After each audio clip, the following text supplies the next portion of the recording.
Tonight, BC's new cabinet was sworn in today with lots of new faces and lots of switches.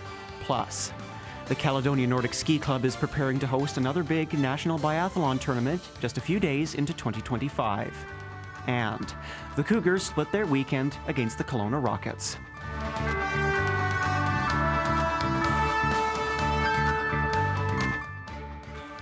Good evening and welcome to CKPG News. I'm Adam Burles. BC has a new set of cabinet ministers after a special swearing-in ceremony today. Premier David Eby has handpicked 23 ministers and 4 ministers of state, but there are still some unanswered questions. Cheryl Jan has more. I am honored to have the privilege of taking on this responsibility with a renewed cabinet and a renewed caucus and a renewed legislature. That was 2020, the last time a cabinet was sworn in under then Premier John Horgan. Premier David Eby inherited that collection of ministers when he took over from the retiring Horgan. This is all Premier Eby's cabinet. As British Columbians, I think we all are looking for the same thing. You know, we want a job with a decent paycheck, a safe, comfortable place to live, a strong community, that connection to other people, a prosperous province for everybody, access to a family doctor, good health care, the basics. Eby lost 12 former cabinet ministers who either opted not to run or, in the case of Nathan Cullen, failed to secure his seat in the October election. He was one of the few ministers from northern BC. Tamara Davidson, Minister of Environment and Parks.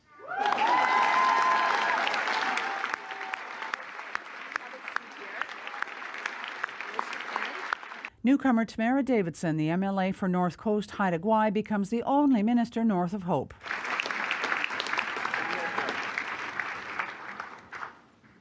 In fact, she joins a long list of women who were sworn in as cabinet ministers. Just like in the legislature, where for the first time in the history of the province of British Columbia, there are more women than men representing their communities. That's never happened before, so if there's more women in government, it only makes sense maybe that there might be more women in the provincial cabinet as well. But I think the Premier picked a good mix, a cross-section of people at least from the Lower Mainland and the Vancouver Island, a variety of skills and backgrounds, so no major surprises. Adrian Dix has been appointed the Minister of Energy after a lengthy period in the Health Ministry, replaced by Josie Osborne. And she, according to Chris Beach, may have a tough job ahead. So Sonia Furstenau, leader of the Green Party, the most left-wing kind of big government party in the legislature, she has said that the NDP government's health ministry is very top-heavy with administration and bureaucracy rather than, where they need to have more frontline service providers like doctors and nurses. So when Sonia Furstenau is calling that, it's a telling sign, right, that maybe there's something there that needs to be looked at and fixed. Now the question remains, who will be the speaker? Like if they're going to choose their own speaker, which they likely need to because the BC Conservatives are not putting anybody forward, it doesn't look like they're going to allow that. The BC NDP are going to have to rely on support from the Green Party. So there has got to be some deal making, going on right now with those 2 Green MLAs. And what those deals and promises will look like is anybody's guess. Cheryl Jan, CKPG News. And City Council is meeting tonight, and to talk about this a bit further, we bring in Tommy Osborne. So Tommy, looks to be another packed night at Council. Some interesting items on tonight's agenda, one of which is talking about problem properties. Could you explain to us what that's all about? Absolutely. So yes, there are 2 problem properties that City wants to address. The addresses being 1105 Vancouver Street and 389 Nicholson Street. So the Vancouver Street address has had many issues dating back to years. The City Council agenda speaks of several complaints. Some complainants have actually called it a crack house or a drug house, for example. Many fires there, both burning of garbage, burning debris, things like that. A lot of garbage just in the yard. A lot of noise. A lot of people have complained about this address, not only for the fires, but just general, they're not feeling very safe. Mm-hmm. That's the Vancouver Street one. The Nicholson Street one has a similar list of complaints of fires again, but also fighting, yelling, screaming, dogs running everywhere. So council wants to direct administration to issue an order that certain nuisance activities stop, and if they don't stop, the city can step in. Interesting. So it's very, very much an ultimatum to those property owners to say, fall in line, get your act together, otherwise we're going to step in. Yep. Interesting. And another item that's coming up tonight that will be discussed further later on down the road, but is nonetheless being brought up tonight, is the city looking at ways to make public bathrooms, for example, public bathrooms down at Canada Games Plaza, for instance, more accessible. And yes, you're exactly right. Accessibility, and a big part of this accessibility is actually being able to monitor these bathrooms. So as you mentioned, Canada Games Plaza is one of them. They want to open it from 7 a.m. to 11 p.m. In order to do that, the city is going to explore if there's a way to have that bathroom monitored. Other locations include, but aren't limited to, St. Vincent de Paul, AWAC, the fire pit. Similar situation there. The city wants to explore if it can bring in more funding to find a way to perhaps monitor these bathrooms, keep them safe. The city says this is really important, not just for the unhoused population, but perhaps the elderly, people with disabilities, families with young children. The city council agenda says 1 in 5 people actually don't go out as much as they would like because they're worried about not having access to a bathroom. So 1 in 5, that's a big number. So the city wants to explore this for several reasons. And also, there's just some other smaller stuff on tonight's agenda. The Santa Claus Parade. Councillor Tim Bennett is kind of looking at bringing in some funding, hopefully, to support the Santa Claus Parade that's being put on by Spirit of the North Healthcare Foundation. Tommy, thanks so much, and enjoy your time at Council. Thank you so much. Thanks. The Caledonia Nordic Ski Club is preparing to host another big national biathlon tournament just a few days into 2025. Jane DeMello traveled to the club to talk to some of the people involved with the event. Caledonia is going to be hosting a IBU regional race event in January from the 3rd to the 7th, and we're also going to be the selection trials for Team Canada for the World Youth and Junior Championships. And so it'll be a big event. We'll have 100 to 150 of the best biathletes in Canada, age 17 and older, here competing for the opportunity to represent Team Canada on the world stage. Well, the national event adds to a list of big competitions hosted by the club, from the 2022 Canadian Biathlon Championships to the FIS Parabiathlon World Championships earlier this year. They also provide great programs for their local athletes. In the biathlon range here, we have a Bears program, which is kind of our younger athletes. And then we have juniors that are like 13, 14. Seniors are 15 to 18, and then new this year we actually have a varsity program which we have started in partnership with the UNBC. It's really nice to have something there for athletes that are maybe aging out of the program, moving out of high school, but want to stay involved. And it's great to work in partnership with the university. It gives us a little bit of leniency with our classes and allows us to train with the intent to still go to school, still pursue our post-secondary education, but still stay involved with the sport that we love. Athletes like Liam will get the chance to compete on their home course, while also showcasing what the Caledonia Nordic Ski Club has to offer with the rest of the country. It's fantastic. It just goes to show how great of a facility we are. There's not that many facilities in Canada that are capable of hosting events like this. It's very exciting. We love hosting events here. We are really well set up for it, and it gives our athletes here a really good opportunity to showcase our club, and they're super excited about not having to travel for 10 hours to every single race. So being able to do it here on our home turf and have our home trails is fantastic. The competition will also serve as an opportunity for some of the athletes to live out their childhood dreams. I remember being a little kid and coming out and seeing these events and watching those big kids just power through the track and being really inspired by it. So it's great to get to be that big kid and really exciting, and great that the club can host it and host that level of an event. Jaden Nemello, CKPG News. A local business has won not one, but 2 awards from the Prince George Chamber of Commerce Business Excellence Awards event at the beginning of November. Baller Food has earned the Excellence in Promotion and Marketing Award and the Best in Food and Beverage Award for her food truck business. She has been in business for 3 years and has won several accolades already. Owner Kate Hawley says the awards tell her she must be doing something right, and she has plans to expand. I always wanted to have a food truck right from like when I was out of high school. It was either art or food, specifically a food truck, but I went to art school and I did that for about a decade, doing graphic design and promotion and marketing for other people. And then when COVID hit, I decided I wanted to do something for myself. In the off season, during the winter, I do hot lunch programs for the private and public schools of Prince George. And then I'm also looking for some more grocery vendors now that Birch & Boar has closed this year to sell my frozen products. And then maybe next season we'll see, looking into some grants for doing some cooking classes for kids.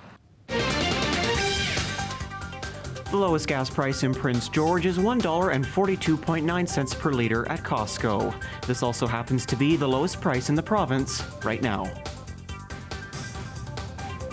Manitoba currently has the lowest gas prices in the country on average at $1.32.2 per litre. Meanwhile, BC has an average price of $1.64.1 per litre.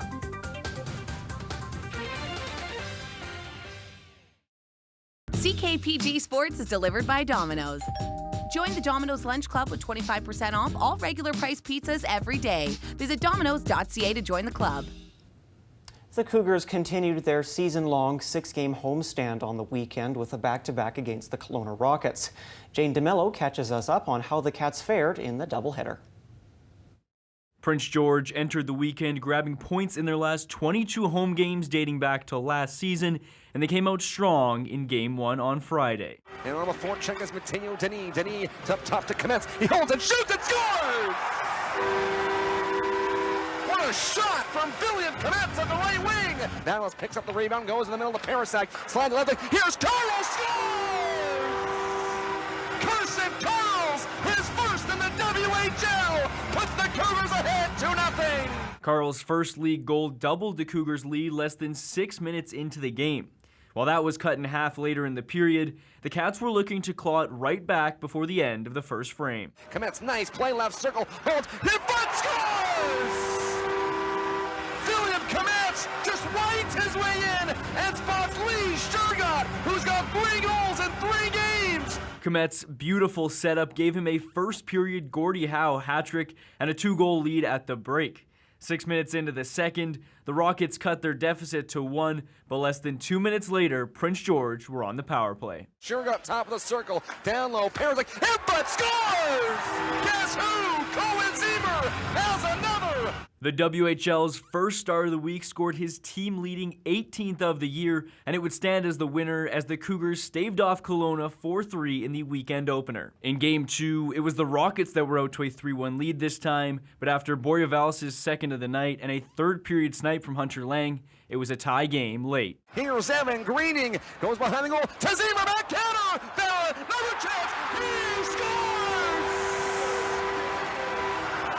The Prince George Cougars have their first lead of the night, and it's courtesy of Cohen Ziemer! Ziemer's 13th goal in his last 7 games seemed to be his second straight game winner before Kelowna quieted the CN Center. Up the left wing side, Akinla into the middle, here's Cicek, scores! Michael Cicek ties the game of 4 with 90 seconds remaining in the third. He has it now to the left wing, up top to Price. Oh, on timer tips the rebound, scores!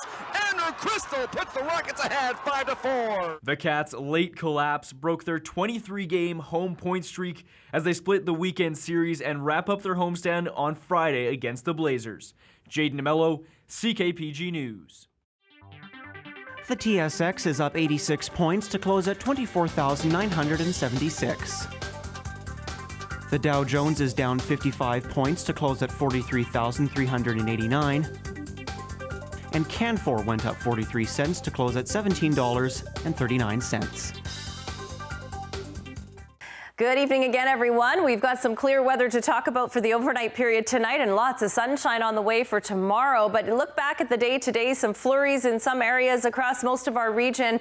And really, we're going to continue to see a pretty windy trend going forward. So here's what we're in for. Some nice sunshine coming our way, a bit of a clearing trend tonight. And you'll see it on the Futurecast, not too bad. So uneventful for tonight and tomorrow. Lots of sunshine over our Tuesday, which is fantastic. Then a change. This system here swinging up from the south is definitely going to impact us. So that is going to bring with it some snow. We're expecting snow to begin on our Tuesday night. That will carry into Wednesday. It'll be very windy out there as well. So cold, windy, and snowy is what we'll call it for our Tuesday night and Wednesday. And then likely back to a chance of just drier weather for sort of the end of the week before another system coming our way. But this is a pretty strong system that is going to create some high winds right up and down the coast, and of course, lots of heavy rain showers as well. So for us, it'll be in the form of snow, but certainly we have a nice sunny day to enjoy at least before that all happens. -4 our high tomorrow. You can see that Arctic air starting to settle in a little bit. Up in the Peace, cold, -13, cold air for you. And again, more snow on the way as we get into your Tuesday. Down through Kamloops, some sunshine as well, but expecting to see some showers and little bits of flurries here and there over the course of the next few days. Wet weather along the south coast and windy conditions as well. Our broadcast region for our Tuesday looks like this, nice and sunny. It is going to be chilly out there, certainly, with temperatures below freezing, but we'll take the nice sunshine while we can. -2 in Vanderhoof, -4 Burns Lake, up in Mackenzie, -9 under sunshine. We've got a wet one in Vancouver, 7 degrees along the west coast, and cold in the morning. They could see some wet snow mixed in there as well.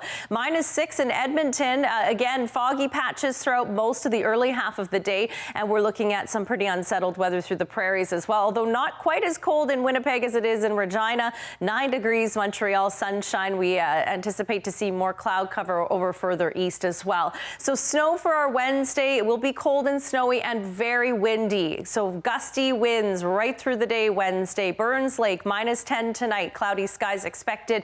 Nice sunshine in the mix tomorrow. Chilly conditions though, and -9 for a high on Wednesday. Very cold and snow expected. We get a break on Thursday. We're watching another system for the end of the week. Mackenzie, cold tonight, -12, -9 your high tomorrow with some sunny sky, and then the overnight lows are really dipping down there to -16 and 17.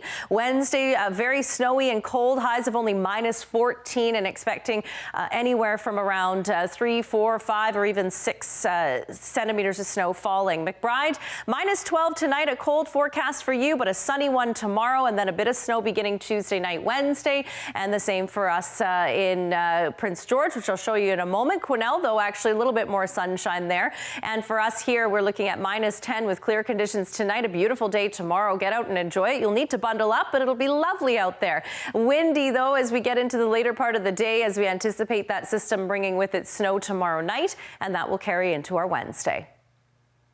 CKPG Sports is delivered by Domino's. Join the Domino's Lunch Club with 25% off all regular price pizzas every day. Visit domino's.ca to join the club. After collaborating with each other a few weeks ago, both the Prince George Spruce Kings and the UNBC Timberwolves were on the road this past weekend. The Kings kicked off their weekend doubleheader in Langley and got off to a hot 2-0 start after the first period, thanks to goals by Skogan Strott and Cooper Williams. But the lead was short-lived as they allowed 4 unanswered and dropped the game 6-3. On Saturday against the Chiefs, Strott scored another, and PG had a 1-goal lead heading into the third. With under 5 minutes to go in regulation, the Spruce Kings conceded a shorthanded goal before a heartbreaking marker with less than 30 seconds remaining clinched a Chilliwack win. In Regina, the UNBC women's basketball team kicked off their back-to-back against the Cougars on Thursday. Despite 18 points from sophomore Victoria Filatova and outscoring the home side in the final quarter, they dropped Game 1 72-42. On Friday morning, the Timberwolves had 3 scorers in double digits, but it still wasn't enough to take down the Prairie Conference's best team as they fell 90-51. The men kicked off their doubleheader following the women's second game, and third-year point guard Justin Sunga came out on fire against Regina, scoring a career-high 22 points in the first half alone. While they were down just 4 at the break, the Cougars pulled away in the second to take Game 1 by 20. On Saturday night, the T-Wolves were down by 1 heading into the third quarter, but once again were outmatched in the final 2 frames, falling 100-72, despite Evgeny Balkin matching his career high of 23 points. Hello from the CKPG Today side. Got a great one coming up over here. A little preview at Operation Red Nose. Of course, very important program here in northern BC, preventing drinking and driving during the holiday season. So we're going to hear from some organizers on that. Plus, we're also going to head to the College of New Caledonia for a very special reason. They got an open house coming up, and they're doing some welding as part of this. Now, I don't know you on the other side, have you ever tried welding? But I did it in high school. I thought, okay, well, sure, I should be able to shake off the dust here and figure it out. It's a lot harder than that. But you on the other side, you got a welding backstory to you? I don't. I've never done welding before. My grandfather did some welding in previous years, but I never did. My high school was too small of a community to have a welding program, so unfortunately I never got the chance to try out my hand at welding. Turning to our final story of the night, the PG Humane Society is calling on all dog lovers to come and visit and see if they want to adopt a puppy. Sam Benison has more.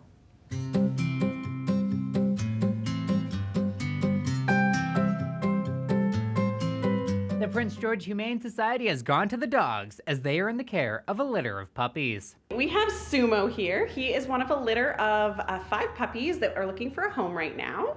They are Shepherd mix. We were told Shepherd and Heeler. There's probably something else mixed in there. These mutts are going to be quite large when they get older, and the Humane Society is recommending that you prepare for it. We do think these puppies would be great fits for most families, but they are going to be bigger and they're going to be busy. The pups are still in the socialization phase, and it's good to introduce them to new experiences until they're 16 weeks old. Socialization is all about exposing puppies to things in the world that they're going to encounter throughout their life and getting them used to them young and making sure that they're having a positive experience. So as long as you are out doing fun things with your puppy and introducing them to new and novel stimulus, that's socialization. But being from a shelter means they've had an excellent head start. They were in foster homes with kids, so we know that they've had really good socialization so far with kids and other animals. But bringing a puppy into your home is like bringing a baby in. You've got to be prepared for the exercise and the training that's required, but we promise that it is absolutely worth the effort when they grow up and they are well trained and really awesome companions for your whole family. If you have fallen in love with Sumo or any of these magnetic mongrels, you can visit the PG Humane Society online or in person. Sam Benison, CKPG News.